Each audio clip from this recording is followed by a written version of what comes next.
You know what kills most developers in DSA interview? It's not they don't know the answer. They know HashMap, they have used HashMap. But the moment the interviewer says, can you optimize this? They go blank. Because they never learned how HashMap actually works inside. And they never learned 4 patterns that HashMap is used for in every single interview. In the next 13 minutes, I am going to fix that. You will understand HashMap internally and I will show you 4 patterns with real lead code and you can use immediately in your next interview. Hi, I am Sonia. Let's get started. Okay, so first, how does HashMap actually store data? A HashMap store data as a key value pair. You give it a key, you get back a value. Simple. But how does it know where to store it? Internally, Java takes your key and runs it through a function called hashcode. This function converts your key, which can be a string, an integer, or anything, into a number. Then Java takes that number and does a modulo operation with the bucket size, which is 16 by default, to get an index, and that index it stores your value. So internally a HashMap is actually an array. Each slot in the array is called a bucket.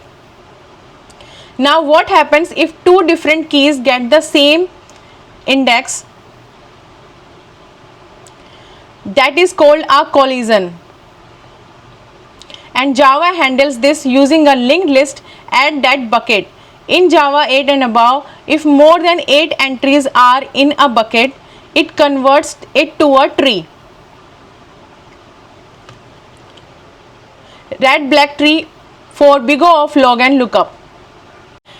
This is the answer most developers miss. They say HashMap is a big O of 1. Correct. But if the interviewer asks why it is big O of 1 and when it becomes big O of n, that is when collision handling becomes the answer. Okay, so now you understand the internal structure. Let's talk about the 4 patterns that will appear in your next interview. Pattern 1, frequency counter. Pattern 2, two-sum lookup. Pattern 3, sliding window with HashMap. Pattern 4, grouping. Let me show you all 4 together so you will have full picture. Pattern 1, frequency counter. You use this whenever the problem asks about count, frequency or the most common element. You loop through the array, store each element as key and its count as value. Pattern 2, two-sum lookup. You use this whenever you need to find a pair of elements that satisfy a condition. Instead of 2 loops, that is big O of n square, you store elements in a HashMap and look up the complement in big O of 1. Pattern 3, sliding window plus HashMap. When the problem involves subarray or substring and you need to track characters or elements inside a window, HashMap is the tool. We will see this with the longest substring without repeating characters problem. Pattern 4, grouping. When you need to group elements that are equal or that are anagrams of each other, you store the sorted version as key and the list of elements as value. Now let's go deep on each one, starting with pattern 1. Alright, pattern 1, frequency counter. The problem is, given an array, find the element that appears the most number of times. Most developers will use 2 loops. Outer loop picks an element, inner loop counts how many times it appears. That is big O of n square. With 10,000 elements, that is 100 million comparisons. The interviewer will stop you right there. With HashMap, you do it in 1 loop. You go through each element. If it's in the map, increment the count. If it's not, put it with count 1. After the loop, find the max value, total big O of n. Let me trace through this array is 3 1 3 2 3 1. We loop through 3, not in map, put 3 1, then 1, not in map, put 1 1, then 3 again, already in map, increment to 2, then 2, put 2 1,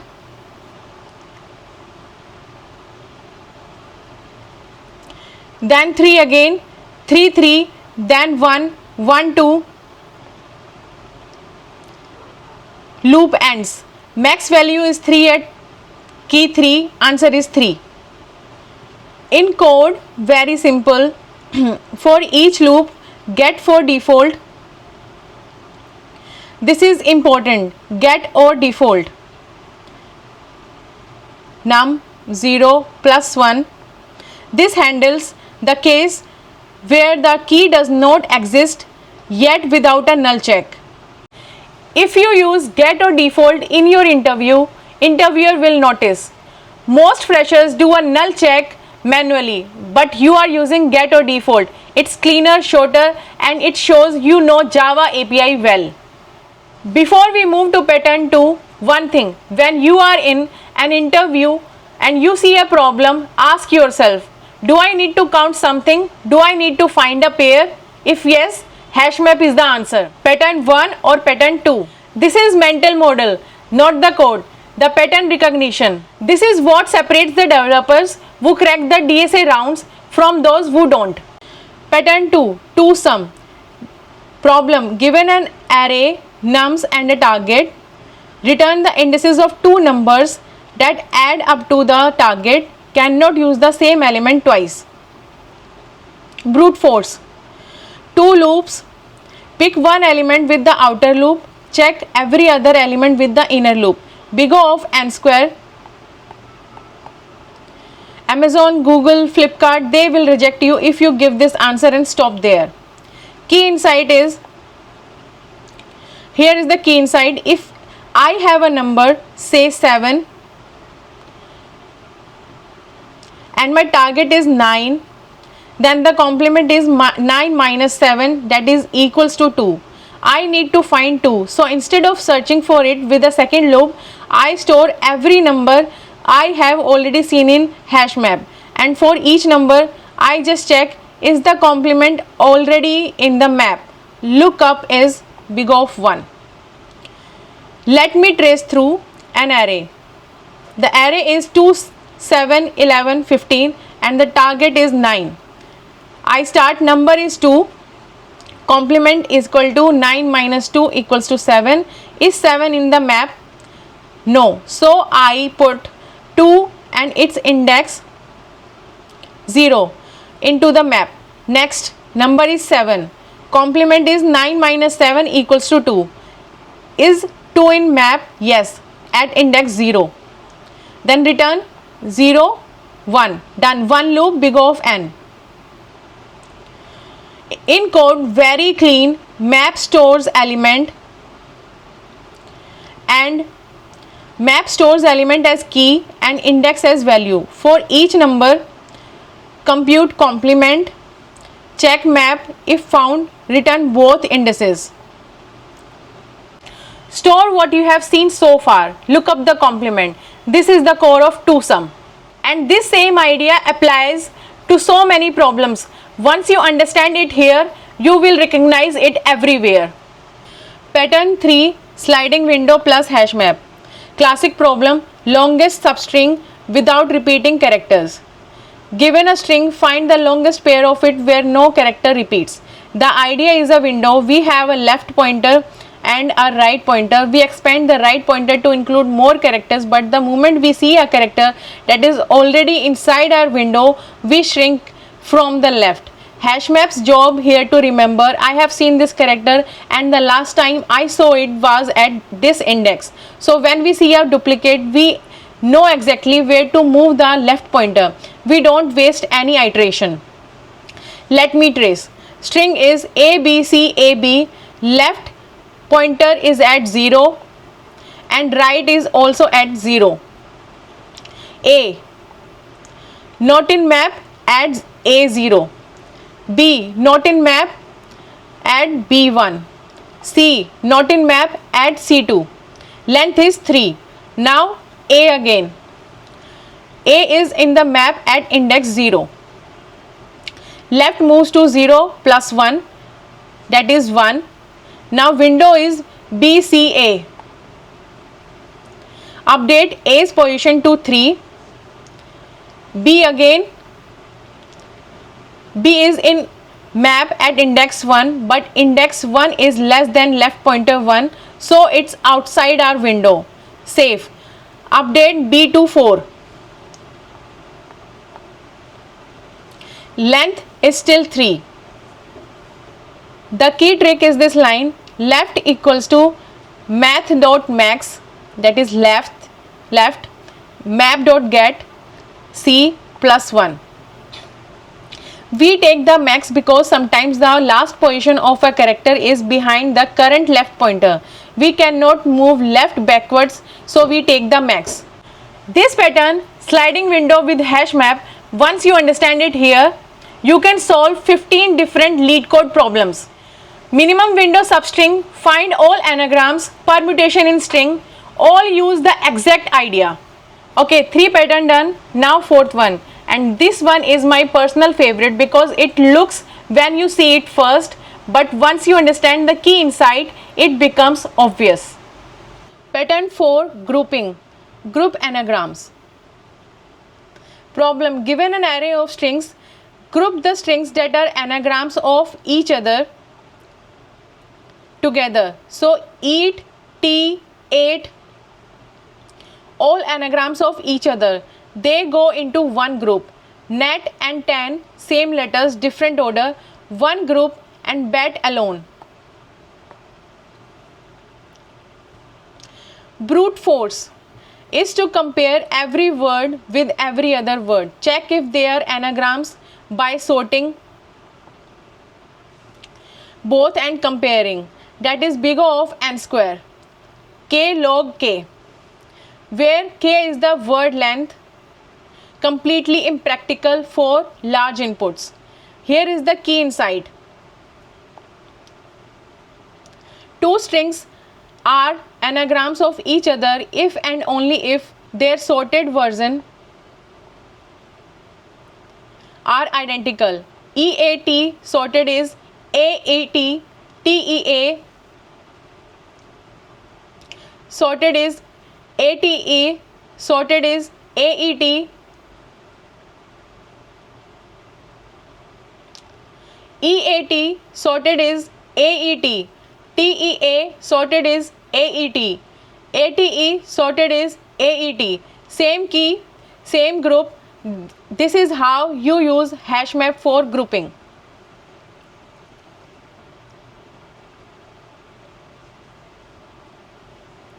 The key in the hash map is the sorted thing. The value is a list of all original words that sorted of that key. So when I see EAT, I sort it to AET. I check the map. If AET is there, I add EAT to the list. If not, I create a new list that with EAT, one pass through the array big O of n times k log k. Let me trace. Input is EAT, TEA, ATE, BAT. I process EAT, sorted is AET, map is empty, create list EAT at key AET, TEA, sorted is AET, already in map, add TEA, now EAT and TEA there, TAN sorted ANT, new key is TAN, ATE sorted AET, add to existing, net sorted ANT, add TAN, NAT, BAT sorted ABT, new BAT. Done. Return all values from the map. In code, for each word, convert to array, sort it, convert back to string, that is your key. Then compute if absent. This is the pro tip here. Compute if absent.